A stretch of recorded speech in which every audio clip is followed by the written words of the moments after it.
नमस्कार, मैं चंदन कुमार और आप देख रहे हैं अपना पसंदीदा चैनल अंगवानी। साथियों, इस बार की जो जेसीएम की मीटिंग हुई थी, जेसीएम की मीटिंग में एक बहुत बड़ा डेवलपमेंट था। जिस बिंदु पर चर्चा हुआ वो मतलब बड़े काम की चीज और तमाम कर्मचारियों के मतलब की चीजें, तो वो मैं आपको बता रहा हूँ कैसे डिफेंस और रेलवे जिस तरह से इन दो सेक्टर से जो कर्मचारी काम का मतलब ऑन ड्यूटी, जिस तरह से आप कहते हैं कि हादसों का शिकार हो जाते हैं। डिफेंस में तो देखिए शहीद हो जाते हैं, लेकिन रेलवे में भी ऐसा ही मामला बनता है। बहुत ट्रैकमैन और भी बहुत लोग हैं काम करते हैं, ऐसी बहुत सारी घटनाएं आती है जिसपे कि तो इसको लेकर भी इस बार जेसीएम की मीटिंग में जो स्टाफ साइड के नेताओं ने अपना प्रेजेंटेशन तो दिया है, उसमें इस बात को बड़ी हाईलाइट किया था कि उसमें क्या उनका मांग था और किस बात को लेकर उन्होंने इस बात को सरकार के सामने रखा, वो हम समझते हैं।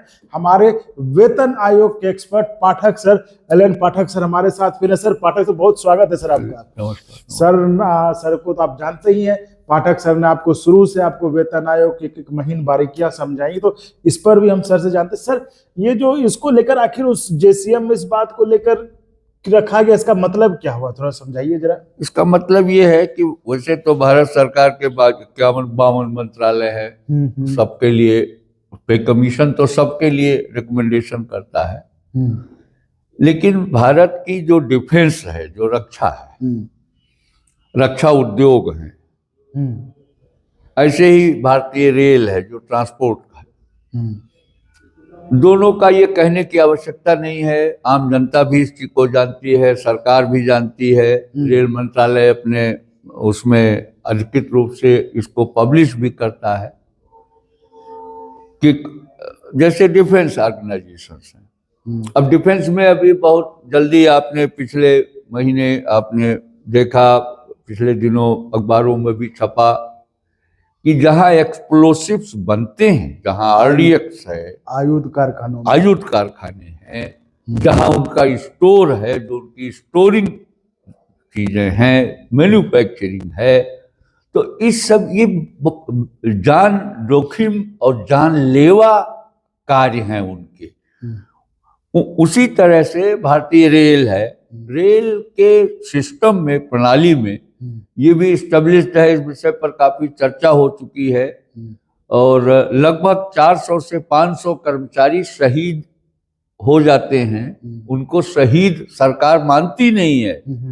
अपने कर्तव्य के निर्वाह में, चाहे वो हमारे ट्रैकमैन हो, की मैन हो, पॉइंट्समैन हो, ऐसे और भी कैटेगरियां। हाँ, जो कि वो एक समस्तीपुर वाला जो वीडियो वायरल हुआ था, जो चिपक गया था बीच में दो के जो बोगी, और हाँ उसको पॉइंट्समैन, स्टंटमैन, पॉइंट्समैन, इस तरह से हमारे टीआरडी के लोग हैं जो ऊपर जो विद्युत इंजन का जो ऊपर तार जिससे वो चलता है, उसका मेंटेनेंस का स्टाफ है। इस तरह से ऐसे बहुत सारे कैटेगरीज हैं हमारी, जिनके लिए जो पे कमीशन बड़े मोटे तौर पर रिस्क और हजार्ड अलाउंस की बात करता है।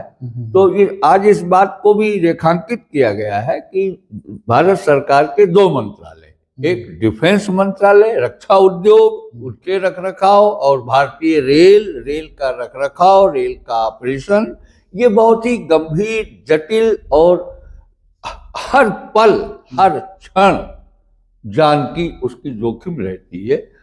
इसको बहुत गंभीरता से विस्तृत रूप से विचार करते हुए सरकार और पे कमीशन इसको अलग से रिस्क एंड हार्डशिप को कंसीडर करे, ये विषय आज इसमें गंभीरतापूर्वक उठाया गया। तो इस पे क्या ये पहले नहीं था सर? रिस्क एंड तो था ना, ये रिस्क एंड हार्डशिप अलाउंस का एक फैक्टर 7वें वेतन आयोग ने दिया था, जिसको R1H1 कहते हैं। वो R1H1, R2H2, R3H3 तीन श्रेणियों में उन्होंने इसको विभक्त किया था। ठीक है। लेकिन ये तीन श्रेणियां जो R1H1 और मतलब R1 से लेके R3 और H1 से H3, इससे जो रेल और डिफेंस का जो है, ये दोनों इससे भी कई गुना ज्यादा है।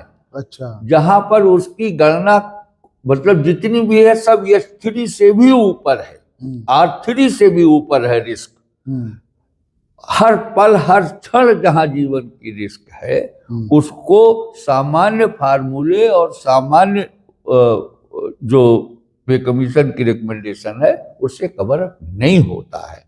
हमारे युवक जो हर साल 400-500 चले जाते हैं हम लोगों से कि उससे, ये बड़ी वेदनापूर्ण स्थिति है और इसके ऊपर सरकार को कई चीजें इसमें है सरकार के द्वारा। अब वो जो इसकी जान की तो कोई कीमत नहीं हो सकती, लेकिन उस ऐसे कार्य के ऊपर कार्य करने वाले का जो मानसिक स्थिति है उसको भी ये लगे कि हाँ हमारी महत्ता को हमारे जो हमें सरकार जान का महत्व है, सरकार उसकी चिंता करती है। उसको दृष्टिगत रखते हुए उनके भत्तों का और उनके जो उनकी कुल पगार है उस पर निर्णय सरकार को पे कमीशन को विस्तृत अलग से डिफेंस और रेल के लिए होना चाहिए। अच्छा, ये तो मतलब सिर्फ अभी ये चर्चा हुई कि इस पर हमें विचार करना चाहिए, नहीं क्या होना चाहिए वो आगे अब जो है in the course of meetings और वो डिस्कशन ये लंबा विषय है, अभी तो एजेंडा बनेगा उस पे हम लोग हर कैटेगरी का हर एक का मतलब ये एक चैप्टर हो गया कि इस पे चर्चा होनी, इस पे चर्चा होनी, इस पे चर्चा होनी। ये टर्म्स एंड रेफरेंस में इसको लिया जाए।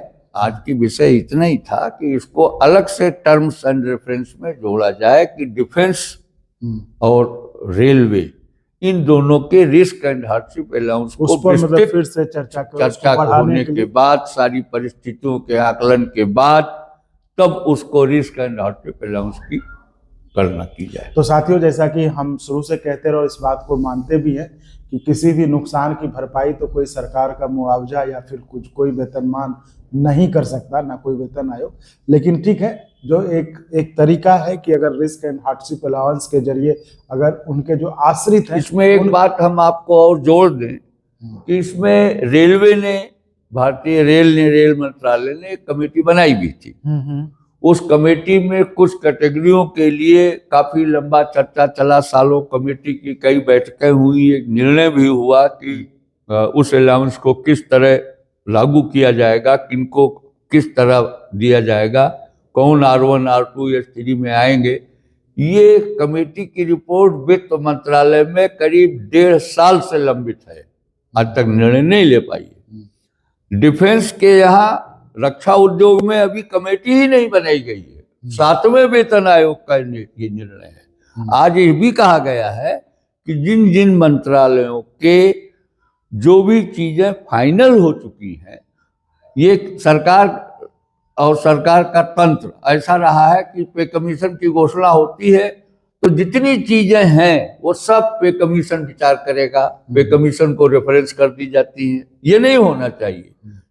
हर सरकार के मंत्रालय में जो चीजें मंत्रालय स्तर पर निर्णय हो करके मंत्रालय के अप्रूवल के बाद वित्त मंत्रालय में पड़ी हैं, उनको पहले निस्तारित कर दिया जाए, उनको फिर से इस 8वें वेतन आयोग को रेफर नहीं किया जाए। अच्छा, ये बात भी आज ठीक है।